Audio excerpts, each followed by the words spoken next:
Hello and welcome to the Pirate Podcast. I'm Brian Jennings and I'm here with the head coach for the Academic Bowl, Mr. Perkins.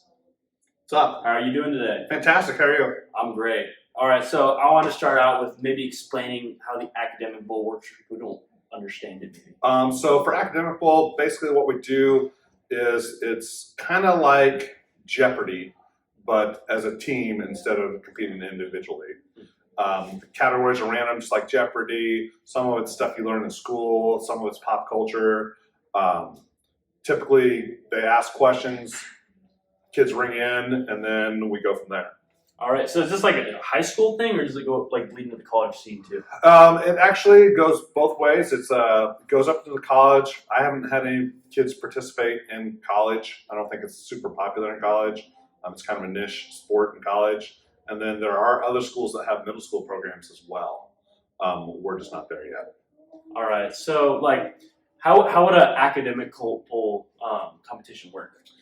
So we have two types of questions. We have what we call toss-ups and we have bonuses. So toss-up means that the reader reads the question. Any of the participants can ring in and give their answer. If they get it right, then they get bonus questions. So every toss-up you get right, you get 3 bonus questions. For the bonus questions, you confer with your teammates, and then the captain gives the final answer. Okay. How long have you been the coach? This will be my 23rd year coaching Academic Bowl. I think my first 2 or 3 years I was the JV coach, and then ever since then I've been the varsity coach. Wow. So is it like an after school thing? Yeah, we practice 2 days a week. For an hour or so. Typically, we simulate matches.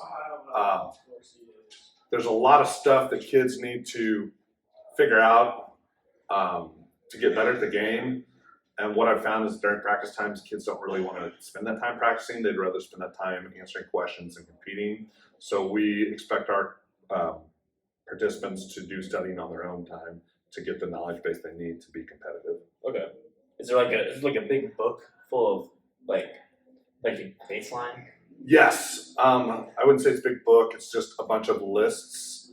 The company that provides the questions has a list of things you ought to know for Academic Bowl, and we buy a lot of our practice material from them because they're the ones writing. It's like a list of what could be on there? Yes. And then if you've done it long enough, you find that the questions don't repeat themselves exactly, but they're very similar. So our kids will have a question in practice, and then when they get to competition, they'll be like, oh, we had a question that pertained to this.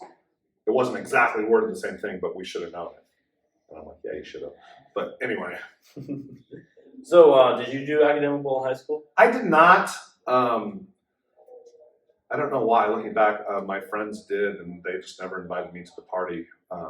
So I didn't do it in high school. The way I got involved was my second year teaching. They used to do students versus teachers competition, and I participated in that as a teacher. And the coach at the time thought I did really well and invited me to be the assistant coach.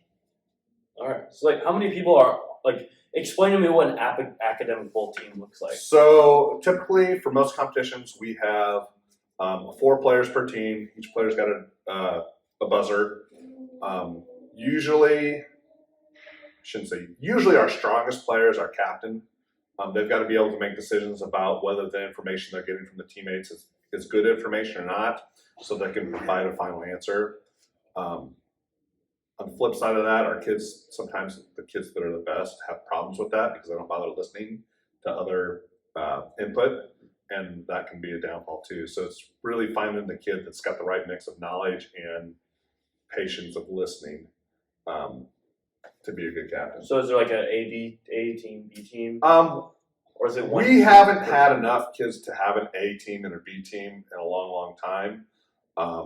But there are some schools that will bring multiple varsity teams to an event, and they just compete, and sometimes they compete against each other, which they're probably used to from practice. So we have a varsity JV level? We have varsity and JV level. All right. So what you kind of went into this a little bit, but what is a practice like? How would that work? Excuse me. So most practices, we just kind of take some time to review our upcoming schedule, and then we simulate matches. So we kind of try and balance the teams as best we can, put our strongest players against each other so that the teams are pretty fair as we go in. So again, sometimes depending on how many announcements we have, we'll be able to read through 2 question sets. A question set's usually between 20 and 24 questions, just depends on how much time we have. What is it all season? All season long? Well, Academic Bowl technically starts in October and ends in late April, early May, if you make it all the way to the state series, which I've never been fortunate enough to do that in my career. And usually we don't start at the beginning of October because my responsibility is for student council. So usually once homecoming gets over and I get a week to catch a break, then we'll start with Academic Bowl after that. So like, how does the post season like? Postseason works just like with most sports. Misha will put us into a district with other schools in the area. And then the morning of the tournament, you draw a number to figure out who you're going to play. You play 3 matches in the morning. If your record's good enough, then you make it to the tournament portion in the afternoon. So it's kind of like a district basketball tournament, except for instead of playing it over the course of 5 or 6 nights, we play it in one day. Oh, okay. So to be a knowledgeable athlete, is there any like requirements? Do you have to be a genius? No, you don't have to be a genius. In fact, I've had some kids that are really, really, really great in class and can give me answers, raise their hand real quick. But when it comes to actually buzzing in a competition, they're just like, this is too stressful for me. I can't do it. And on the flip side, I've had some kids that barely are pulling D's, but they're my best players because they like that thrill of the competition and it motivates them to work, whereas grades don't. So no, you don't have to be a genius. You have to be willing to put in some hard study on your own, so some self-discipline, and have a good time. What are the attributes of a good Academic Bowl athlete?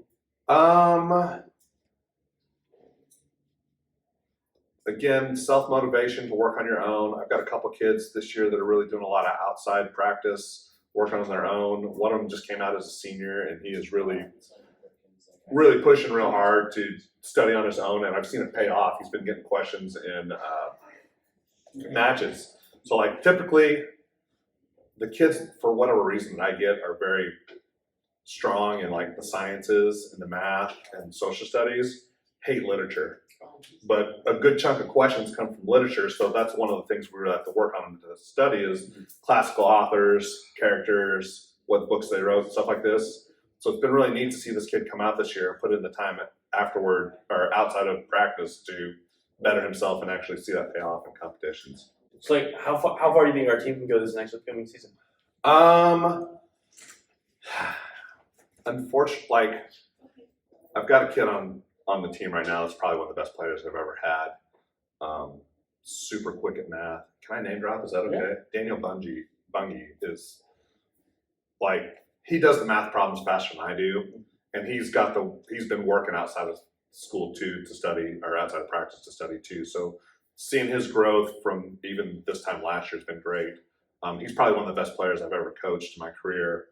Our problem is that we're in a district with Smithville, who placed at state last year. And so we could pull off an upset maybe if Smithville would be a pretty monumental upset. But I'm hoping for, a placing in districts. We got conference coming up tomorrow.